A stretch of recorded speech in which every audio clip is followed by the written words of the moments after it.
지원 동기요. 이렇게 얘기하면요. 정말 90% 이상이 불합격할 수밖에 없어요. 대부분 이제 우리가 취준을 하고 면접을 준비하게 되면 지원 동기는 이제 다 준비를 해요. 그쵸? 근데 다 어렵단 말이에요. 다 어렵기 때문에 이제 나중에 우리가 이제 막 필살기를 만들어서 이걸 한 번에 다 끝내버리려고 하거든요.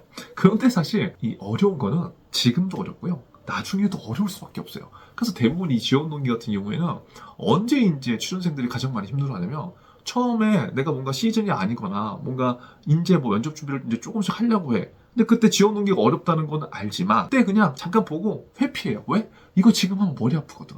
그래서 나중에 언젠가 내가 면접을 가면 해야지 라고 해요. 그러다가 점점 이제 시즌을 진행해 가는 과정이 있겠죠. 근데 뭐 면접도 잡히지 않고 내가 또 미리 면접을 지금 준비하자니 또 그렇잖아요. 하다 보니까 또 레드친대로 그냥 하는 거예요. 그러다가 이제 덜컥 면접이 잡혔네. 그럼 이제 그때부터 지원 동기 때문에 엄청 이제 머리가 아픕니다. 그래서 이제 온갖 이제 그때부터는 서치를 하기 시작하고 다른 사람들이 어떻게 했나도 들어보고 합격한 생존이들의 사례들을 보면서 이렇게 준비를 하죠.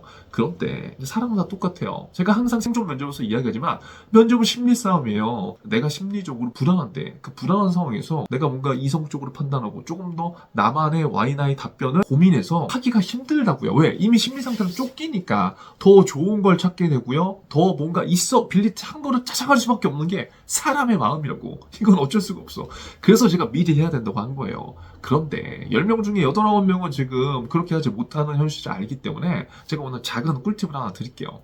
결국 지원 동기라는 건 너무나 어렵거든요. 근데 대부분 이 질문에서 차별화를 시키지 못해요. 그러면 저는 왜 이걸 차별화시키려고 하냐? 아니 대부분 다 비슷비슷하다니까요. 질문에 대한 답변이. 그런데 이 지원 동기라던가 포부라던가 이런 로열티 문항들은 내가 이 산업, 내가 이 직무, 내가 이 회사에 대해서 얼마나 관심을 갖고 있는지에 대한 것들을 증명할 수 있는 질문이라고요. 그냥 나의 성격의 장단점 주변에서 본인에 대한 평가 이런 질문들도 물론 중요하지만 답변의 우선순위는 지원 동기가 정말 중요해요. 그런데 우리는 대부분 어떻게 하냐면 그냥 암기를 한다고요. 그냥 내가 자소서에 썼던 거를 그냥 암기해서 지원 동기를 이야기하거나 아니면 회사 이슈를 그냥 막 찾아서 그 컨트롤 C한 거를 그대로 컨트롤 V로 얘기하는 경우가 대부분이에요. 그러니까 당연히 면접관 분들한테는 잘 들리지가 않죠. 그래서 면접관 분들은요, 이 지원 동기라는 질문을 통해서요, 이 지원자가 우리 회사를 진짜 좀 알고 지원한 건지, 그리고 그냥 아무데나 뭐 걸리는 대로 써서 이 친구가 면접에 온 건지 정말 알 수 있고요. 이제 그런 것들을 간파하려고 하는 거죠. 감정으로 좀 느껴지지 않는 지원 동기 있죠. 그런 것들은 불합격할 가능성이 높습니다. 물론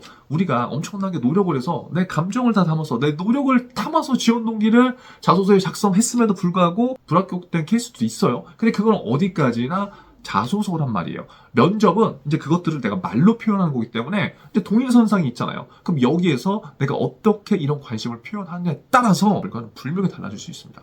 최근에 이제 불합격한 사례 한번 볼게요. 저는 금융권에 어릴 때부터 관심이 많았고요. 금융을 통해서 저는 사회에 기여하고 싶어서 오늘 이 자리에 지원했습니다. 여러분 어때요? 듣기는 이쁘죠? 근데 면접관 분들은 어떻게 생각할까요? 이렇게 생각할 거예요.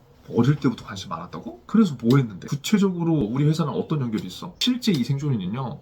준비 기간 동안 뉴스 기사만 스크랩을 했지 직접 뭐 FA 500을 한다거나 금융 상품을 경험해 본 적이 없었어요. 그러니까 면접관 분들도 이런 상황을 이제 안 거죠. 이게 지금 언어와 비언어에서 사실 다 드러나거든요. 그러니까 이제 면접관 분들은 이 친구 이거 그냥 뭐 말로만 관심 있다고 표현했네. 뭐 노력한 게 하나도 없는데? 이제 이렇게 판단하고 불합격을 줄 수밖에 없는 상황이 되는 거죠. 반면에 합격자는요, 이렇게 이야기를 해요. 약 200일 동안 매일 금융의 트렌드를 정리하면서 땡땡은행이 중소기업 대출 부분에 가장 빠르게 확장하고 있다는 걸 좀 알게 됐습니다. 그래서 제가 실제로 소상공인 지원 프로그램 중 3가지의 프로그램을 직접 찾아가서 20명이 되는 실제 소상공인 분들을 인터뷰했고요. 그 과정에서요, 자금 지원뿐만 아니라 컨설팅까지 연결하는 것이 많은 분들한테 도움을 줄 수 있는 경쟁력이라는 사실을 알게 되었습니다. 그래서 저는 이러한 사소한 경험을 바탕으로 많은 소상공인과 자영업자분들이 그분들의 스토리로서 또 다른 고객분들과 현장에서 함께하는 그러한 환경을 제공하는데 작게나마 좀 도움을 드리고 싶습니다. 여러분 어때요? 이 답변도 뭐 엄청나게 100점은 아니지만 이 답변에서 뭐가 보여요? 첫 번째, 숫자의 법칙이 들어가요. 200일이라는 숫자가 들어갑니다.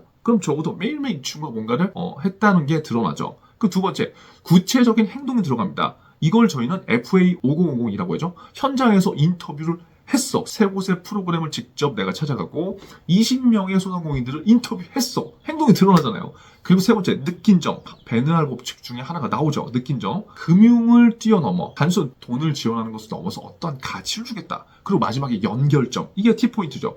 은행의 미래 성장에 기여하고 싶고 은행과 소상공인과 많은 분들의 어떤 연결고리가 되고 싶다. 이런 구조를 지금 봤을 때 여러분 이게 엄청나게 외워서 대답을 했을 수 있지만 결국 이 구조가 내가 경험한 Y 나로서 상대방한테 전달하는 거기 때문에 외운 티가 나는 게 아니라요. 살아있는 경험, 살아있는 관찰, 살아있는 연결이 될 수밖에 없어요. 이거를 우리는 생존이라고 표현합니다. 우리가 정말 생존하기 위해서는 이러한 식의 생각을 지금부터 해야 된다고요. 그냥 암기만 하는 게 아니라. 그래서 지원동기는요. 여러분만의 스토리를 반드시 만들어야 됩니다. 그래서 첫 번째는요. 직접 행동을 해보세요. 내가 FA500 현장 방문이든 아니면 인터뷰를 진짜 많이 읽든 내가 정말 현장에서 배우고 느끼고 알게 된 것도 있죠. 베날 법칙. 여러분들이 그러한 것들을 이해하게 됐을 때 신뢰를 얻게 되죠. 두 번째, 직접 느끼세요.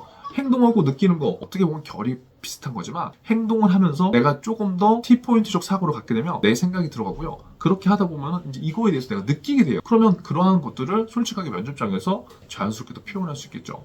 마지막 세 번째는 이러한 것들을 나만의 어로로 풀어내는 연습을 해야 돼요. 그게 와이나로 표현을 하는 거겠죠.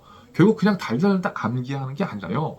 경험과 관찰 그리고 성장 이 흐름이 꿰어져야 돼요. 항상 그렇죠. 면접은 뭐다? 와이나 그리고 나를 관통하는 이 한 줄을 만드시면 됩니다. 오늘 영상 시청해 보시고요. 우리 생소녀분들도요. 내 지원 동기를 경험과 관찰, 성장 이러한 흐름으로 한번 끼워보세요. 그리고 그 한 줄을 이 영상 댓글에 남겨보세요. 이 시작을 한 생존이들은 합격할 수 있습니다. 오늘도 생존하세요.